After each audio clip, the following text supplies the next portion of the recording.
Jadi pada pagi ini kita telah pun menyerahkan satu memorandum kita, satu surat kita kepada pihak Ketua Polis Negara, Datuk Seri Musa Hassan sendiri, dan kita mengutuk penahanan terbaru di bawah Akta Keselamatan Dalam Negeri ini dalam keadaan di mana kerajaan bercadang untuk meminda ISA, dan kita mengecam penahanan terbaru tersebut kerana ianya melanggar prinsip-prinsip asas hak asasi manusia, melanggar prinsip-prinsip keadilan dan juga melanggar piawaian antarabangsa berhubung dengan hak asasi manusia.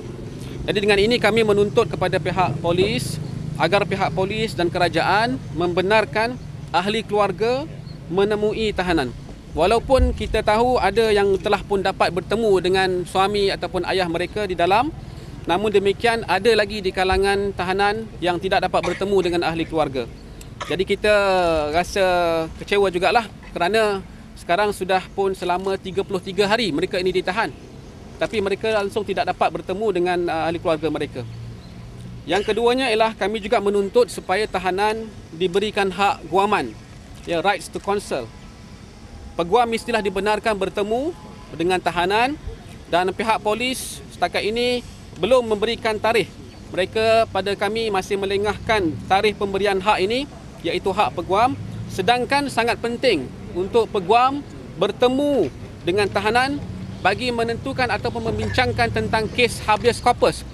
Ya, lebih-lebih lagi sekarang ini kerajaan sedang merancang untuk menghantar pulang tahanan warga asing ke negara asal mereka.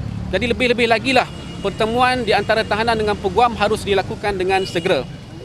Jadi sehingga hari ini mereka masih tidak diberikan kebenaran, sedangkan tahanan sudah ditahan selama lebih daripada 30 hari.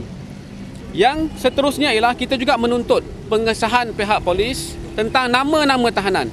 Kerana sehingga ke hari ini juga nama-nama ini tidak dinyatakan sama ada oleh pihak kementerian maupun oleh pihak polis, dan pada masa yang sama kita menuntut supaya keadaan tahanan-tahanan ini juga dimaklumkan. Kita risau, kita bimbang tentang keselamatan dan kesejahteraan mereka. Seterusnya kita menuntut supaya semua tahanan ini dibicarakan dengan mengemukakan bukti ataupun dibebaskan segera.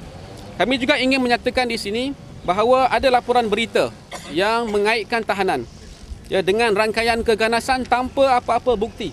Apa-apa laporan yang demikian haruslah dihentikan, kerana ini merupakan satu tuduhan dan fitnah yang amat besar, kerana tahanan tidak dapat membela diri, sedangkan ya, laporan-laporan dikeluarkan menyatakan mereka dikaitkan dengan itu, dikaitkan dengan ini dan sebagainya. Dan yang terbaru, saya harus sebutkan ini, apa yang dilaporkan di dalam akhbar berita harian, kalau mereka ada di sini, yang menyebutkan bahawa mereka memetik satu sumber, tapi tidak disebutkan sumber ini sama ada boleh percaya ataupun tidak. Di mana sumber ini? Sedangkan tuduhan daripada sumber yang dikeluarkan itu mengatakan bahawa ada seorang tahanan warga negara Malaysia, ya, mempunyai rancangan dan telah pun mengikuti latihan membuat bom. Sudah pun pergi keluar negara, pergi ke Syria, Yaman dan Jordan. Ini satu bagi saya satu tuduhan yang amat berat dan perlu dikemukakan dengan bukti. Tetapi seolah-olah telah dituduh oleh pihak akhbar dengan memetik sumber yang kita tidak tahu. Jadi amatlah bagi kita satu yang memalukan bahawa kerajaan dia mengamalkan double standards dalam isu yang berhubung dengan ISA. Di satu pihak kerajaan merancang untuk mengkaji semula ISA, tapi pada masa yang sama mereka menahan tahanan-tahanan yang baru.